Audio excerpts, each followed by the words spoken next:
Thanks, Claudia, for the invitation. Thanks for having me here. For me, it's more or less my home turf, as I'm living in Berlin for right now 8 years. And as always, not so easy go into the city from A to B.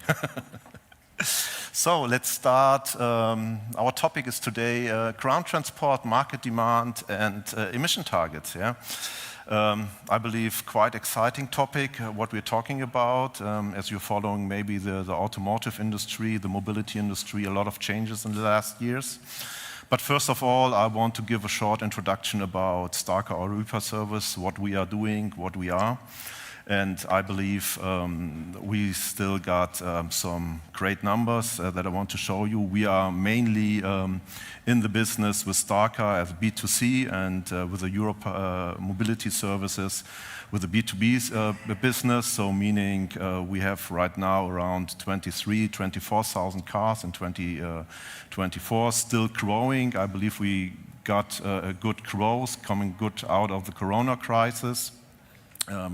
Except some other players in the market have quite, I would say, premium fleet from small cars, but also premium cars like BMWs, Mercedes, also one of the biggest Porsche fleets in Germany, in Europe, which we are handling, and also a lot of transporters and multi-seaters. I believe what is special, nearly 70% of our cars are from German manufacturers, so meaning and underlined that these cars are also very premium. And right now the growing is from 30 stations only for Starker in 2021 up to 100 stations in 2025 and 2024. So going more to the next slides and right now, next slide. What we are doing, we are focusing really not about only car rental. Car rental, of course, is the old business, but I would like to talk more about mobility. We're talking about short-term, long-term rental businesses. We're talking about purchasing, car subscription. But what does it mean? We have partners in the Netherlands, in the Italian market, which are working as partners, as licensees for the European services. Then we also do, and that's a little bit, I would say, unusual for a car rental company, we also do car trade, international car trading, meaning if you are interested in new cars, you can also buy it from us. But main focus, and that's the reason why I'm here, is talking about private corporate customers, leisure. Right now we are 2 airports in Germany and still expanding, do the broker business, do the leisure business. And where we are originally came from was assistance services. We have licensees and franchise partners also at Starker, and one new thing from last year, we started with car subscription, and which is also quite even if it's not new, but also a success story. We right now have a 3-digit number of cars in our fleet only for car subscription. That's shortly about Starker or Reaper service, and now coming back to, let's say, the main focus of our targets, of our discussion today. What do we see? What we clearly see is a 2035 ban from ICE, from new registration from ICE cars. Someone of you are following the news yesterday. Ursula von der Leyen said, yeah, we have to think over if it's 2035, maybe it's later. There's a trend, but we have right now still the target that our new ICE cars are not allowed to do a new registration from 2035 on. Then we have the Corporate Sustainability Reporting Directive. Even the word said it's I would say, a big thing, yeah, and not so easy to handle, yeah. And out of this, it's coming from the European Green Deal. Out of this Green Deal, we have to take a lot of focus on the CO2 emissions, meaning what do we have to do if we have to build up some infrastructure for alternative fuels, not meaning only going into electric or in charging station, but also searching for alternatives for hydrogen fuels or hydrogen fuel stations. What we also see in the European Union is we got restriction. We got restriction, local bans, for example, in some cities in Germany and in other European cities, you are not allowed to drive with diesel cars in some streets. Yeah, you are not allowed, for example, if the air pollution is getting too high, for example, in Madrid or in Stuttgart, to go with your combustion car into the inner circle of the city. So meaning you can only go with an electric or zero emission car into the city. Yeah. And the third point, what we clearly see from the government regulations is clearly higher taxation of the ICE cars, meaning of the combustion cars. Even right now in Germany, from the 1st of January on, you have a much more higher taxation than the year before, even while you have on full electric cars or on plug-in hybrids less or nearly zero taxes to pay. And like cities Hamburg or Berlin, you have to pay extra fees if you're driving or parking with combustion engines. In other cities, you have free parking only by using EV cars. Yeah, for example, not having it in Germany, but the registration in most of Italian cities are completely free, and parking is completely free if you have a fully EV car. So going to the next slides. Give me a second. Oh, I have to press a little bit harder, I believe. What do we see on the corporate sector, and as we're talking about the market demand? We see that the bigger companies, that the DAX companies already set their travel policies, meaning, hey, you are only allowed to drive with fully electric or plug-in hybrid cars, yeah? But also having a mix of it between it, and meaning for us, clearly, if we talk them, if we want to get together, we can only offer fully electric fleets, yeah? And if you even see it for company cars, a lot of company car drivers are only allowed to order new vehicles and not allowed to order ICE cars, for example, yeah? Even we have the tax benefits, meaning if you're driving a company car, you pay a quarter of it or you pay a half of it for the taxation of your company cars. That's what we clearly see. What is an advantage, of course. And what do I see in the last few years is clearly a shift between owning a car, the personal possession of having a car, and the usage of the car, meaning I don't need to use a car. If you take a look at Berlin City, for example, high density of people who are living together, you cannot pay the parking slots, you don't find a parking place, so it's much more easier to use a car, for example, with car sharing or rental cars, than instead of own a car, where you have to pay parking fees, taxes, insurance, and so on.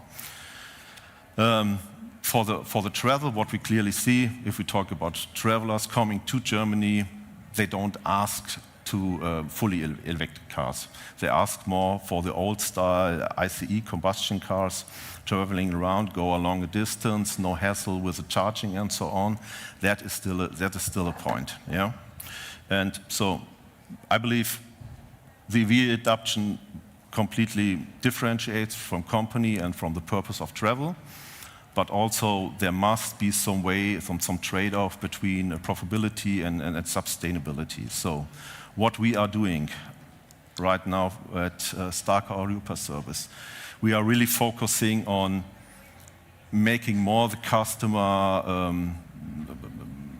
getting the customer more connected to the EV cars, yeah, meaning, for example, we have a partnership with one of the bigger German energy suppliers, which makes it quite easy. If you rent, for example, a full EV car, you get a direct charging link. You don't have to take anything about, no worries, how do I pay the charging. You activate the link and the charging fees are immediately added to your rental contract. We also try to take our sales managers, to take our counter agents, and to connect them more and say, hey, that's the advantage of a fully EV car. But also we take a look more on the technical point of view, which means if we're talking about the telematics and so on, give some incentives to the customers who driving very sustainable, who driving carefully and so on. And that is even a good way to do it with telematics and even be transparent on the damage, on the handling of the car and so on. Other things, I believe, quite normal, but not so usual for the rental industry. We are doing the whole contracting thing only digital, yeah? Not that you have to write any paperwork anymore, double or 3 times or something like this. You can do it paperless. And of course, all the other stuff, very new cars in the fleet with low consumption, with low emission, with E10 fuels, for example. All the cars can be used with E10 fuels, with a biofuel share, so that is quite safe. So, coming to the end, the future outlook, there will be and there must be, if the automotive companies and the company itself want to reach the CO2 targets, there must be adoption, there must be an increase of EVs and hybrids. But nevertheless, in the past, it was quite a challenge. Maybe someone of you read it in the past. There were other rental companies who bought hundreds of thousands of chargers of fully EV cars, yeah, but they skipped it. They skipped it because residual value is dropping low, repair costs are very high, charging structure is not so good, yeah. Honestly, in Germany we have 120 charging points. If you're coming to more southern countries, you are talking about 3,000 or maybe 20,000 charging points or whatever. That it's not so easy to handle, let's say, the whole introduction of charging points. Another example here, maybe someone of you flew over the airport of Munich. At the airport of Munich, at the whole rental compound, you only have 8 direct charger, meaning if you have 1,000 cars in a turnaround per day, yeah, 8 direct charger is nearly nothing. It doesn't bring you any forward, yeah. And another example like this, there was a study in the US that says if the full rental fleet will be only EV cars, that the airports in the US have to need 20 times more energy like now. So not so easy to do the whole transition in EV only, yeah. So I believe EV will not be the only solution, yeah. So, but what we see also for the short-term demand for the traveling, I believe it's quite good if we talk about a good mix between ICE cars, between BEV cars, but what we saw in car subscription, and that is very interesting, nearly 50% of our car subscriptions, what the people are talking about, and maybe that's a difference between possessing, owning a house and living anywhere, are EV cars, are fully EV cars. If we talk about car subscription, half of the people who decided for car subscription go for a fully EV car. I believe that's quite an interesting trend. And yeah, also we still need to differentiate between an urban mobility in Berlin, in Hamburg, in Munich, and the rural mobility, meaning outside, you don't have the charging infrastructure. You cannot run always with an EV car. You drive longer distances only if you maybe do the charging at home, yeah? So this is, I believe, one of the main points that will take us into the future. And I believe one thing is only, do I still need to have a car? Or can I rent a car? Or can I use other forms of mobility to go from A to B? Yeah, that's all of my, let's say, presentation. If you have got any questions, here is my contact. Feel free to reach out for me. Afterwards, I would be fine to answer some questions.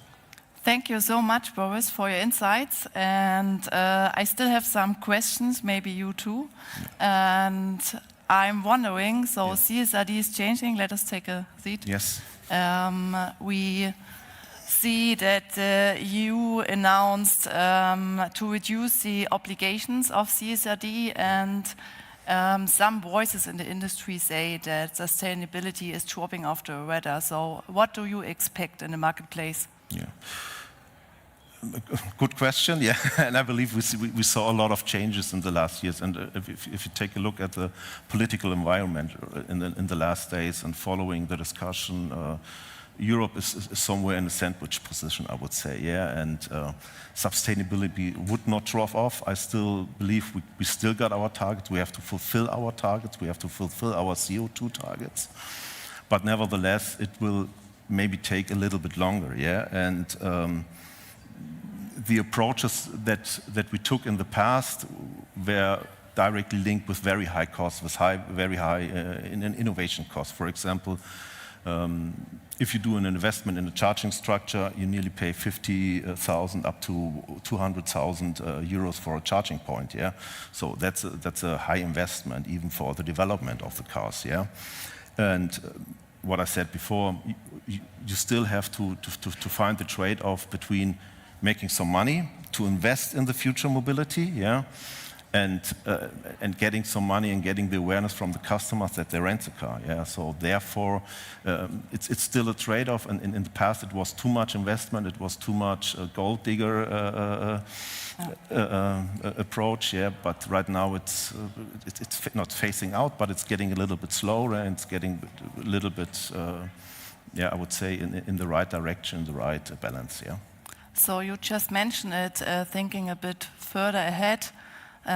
Do you think that sustainability initiatives can support economic growth in the EU and especially in Germany?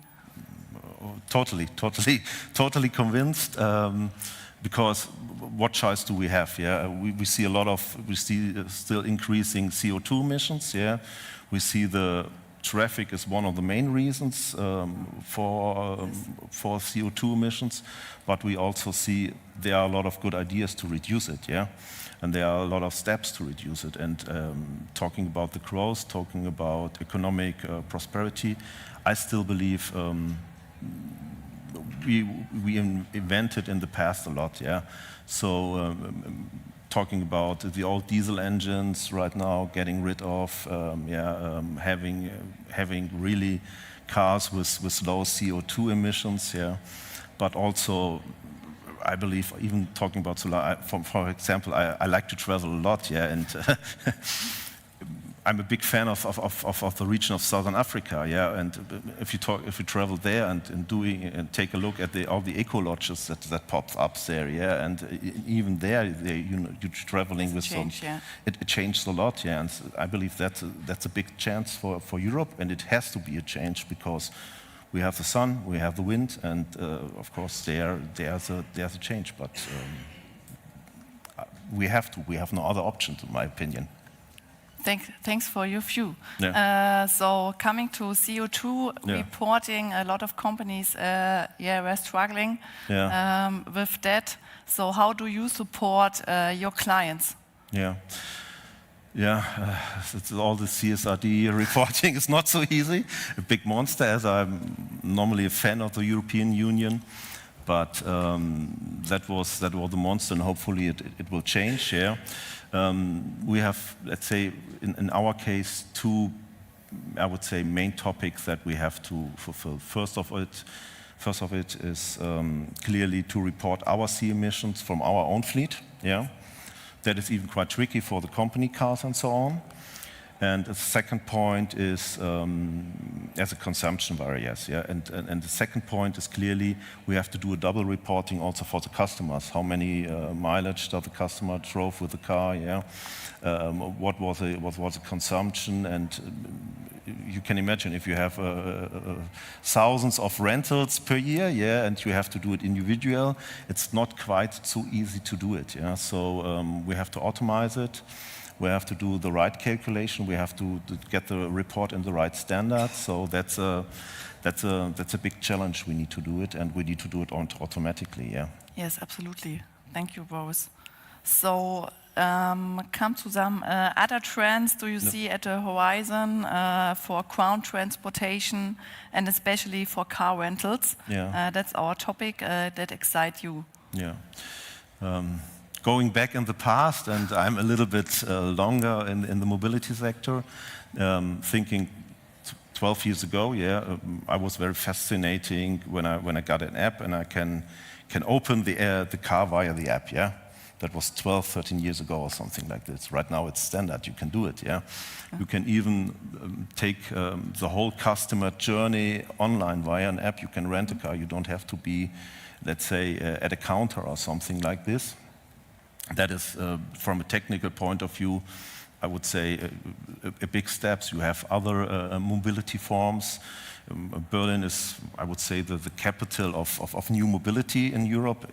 It is like it is, yeah. And you have scooters, you have e-bikes, you have ride-hailing, you have car sharing, you have rental companies, you have the public transport. And what I clearly see is all these mobility forms must be mixed together, yeah. And getting the journey from A to B very convenient and in one line. So that's what I see. That's what I take a look in the future. That's interesting. Yeah. Thank you. So, as you said, you like traveling too, and as a company, you travel as well. Yeah. You're not only a car rental company. Your employees travel. So, do you have any policies in place that support sustainability? Yeah, of course, we like to travel too. We have to, and we want to travel, of course. Yes, we have some travel policies. It's quite easy. We have policies where we clearly say at a certain distance you are allowed to fly. Under a certain distance you have to take public transport. Even we as a car rental company take public transport like the Deutsche Bahn. Myself, if I go to Berlin Airport, for example, I used to have a car sharing, yeah. But even other car policies are, we try to convince our employees who driving with our cars, who have company cars, for electromobility, and nearly 50% of our employees take a fully electric car. Yeah, not because they are not forced to do it, because they are willing to do it. Yeah, and that's I believe that's a big advantage. Yeah, and also take a look at the driving behavior, how to drive with a car, how much the consumption is, and also talking about. Online meetings, not to choose which meeting is really necessary to do it one-on-one, or can we do it online? Yeah. So that are, let's say, our main focus, and also take a look for the fuels, that we choose the right fuels. Even there you can save a lot of CO2 emissions. Yeah. Sounds really good. So we come to some innovations. Self-driving cars in Europe, not yet in place, but. In the USA, we already have self-driving cars on the streets. So when do you expect them within Europe? Also a good and very interesting question. I believe that was one of the questions. As I said, I'm a little bit longer in the mobility industry, and I know discussions from 10 years ago where we're talking about autonomous drive. There we still had the discussions there, how we can do it, yeah, how far are the manufacturers, and for those of them who are not into the business, there are 5 levels of autonomous driving. Yeah, 5 is a fully autonomous driving level. Yeah, and right now we are somewhere in the middle between 3 and 4. Yeah, in Europe. Yeah, and take a look at the manufacturers. They are stepping out of the business. Yeah, they are somewhere in between place 3 and 4. Yeah, Mercedes, for example, has 2 S-classes who are driving around on level 4. But with all the regulation in Europe, it's not so easy to do it fully automated. Yeah, we have the example, but we have other examples. As you said, we have 250 cars in the US and in San Francisco from Waymo, which are driving. Yeah, but the price is, because it takes a lot of cost of innovation. Yeah, these 250 cars that are driving has the same price like a taxi. Yeah, but if you take a look at China, for example, yeah, Baidu, the counterpart of Google in China, yeah, is developing more technical impact. So there you pay €1.50 for a ride or whatever. That makes it, from the price perspective, very interesting. Yeah. But for the European Union, I would say it would take some time. I believe we have to wait a few years more. Yeah. Okay. So, look a step further. What role does AI play in the field of ground transportation already? Yeah. Coming out from the autonomous drive, I believe it's all the mobility is linked together. Yeah. So meaning if even you talk about autonomous drive, you have a lot of AI behind it. Yeah, to recognize how the car in front of you will behave, to see if it's pedestrian or not, if he's braking or not. And for the ground mobility, I see 3 or 4, let's say, main topics. Yeah, one of them is a technical point of view, meaning how do I set up a car with all the technical impacts to put some telematics inside, to make, for example, if you're driving an EV car, to plan a route with a charging point, that the car can clearly say, okay, here's a charging point free, it fits to your route, maybe you can take a stop over here and once again charge it. Then the other point is in detection of damages, in detection of driver behavior, and say, okay, we want to be transparent, we want to be fair to our customers, and if you rent a car, you know there's always these concerns, okay, do I have some damages on the car or not? AI will help you with this, with a damage detection. There's another point, and then it comes more to tailor-made rentals, tailor-made customizing. If it comes to CRM tools or whatever, I clearly see, okay, you are coming to our rental station, and in the past you're driving, let's say, some luxury cars or whatever.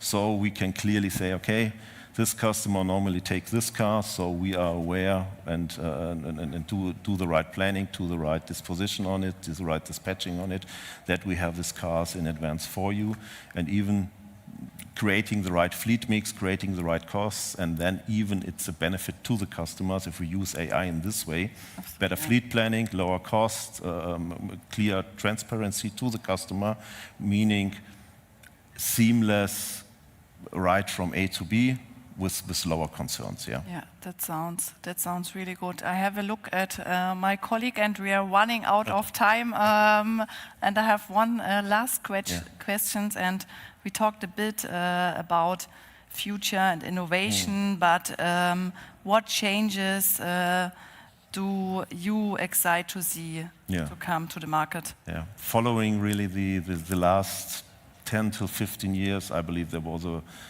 big development, a big progress in the mobility. Yeah, and what I'm really looking for is getting really a seamless moving from A to B, going end to end, with all the mobility transportation you've got, and don't have 20 apps on your smartphone, only have maybe 1 or 2, have one registration process, you have a clearly cost overview, and make it very transparent and fair to the customer, and stressless, I would say, stressless journey. That's what we are looking for. Yeah. Thank you so much, Boris. Thanks a lot. For all your insights on the topic of ground mobility. And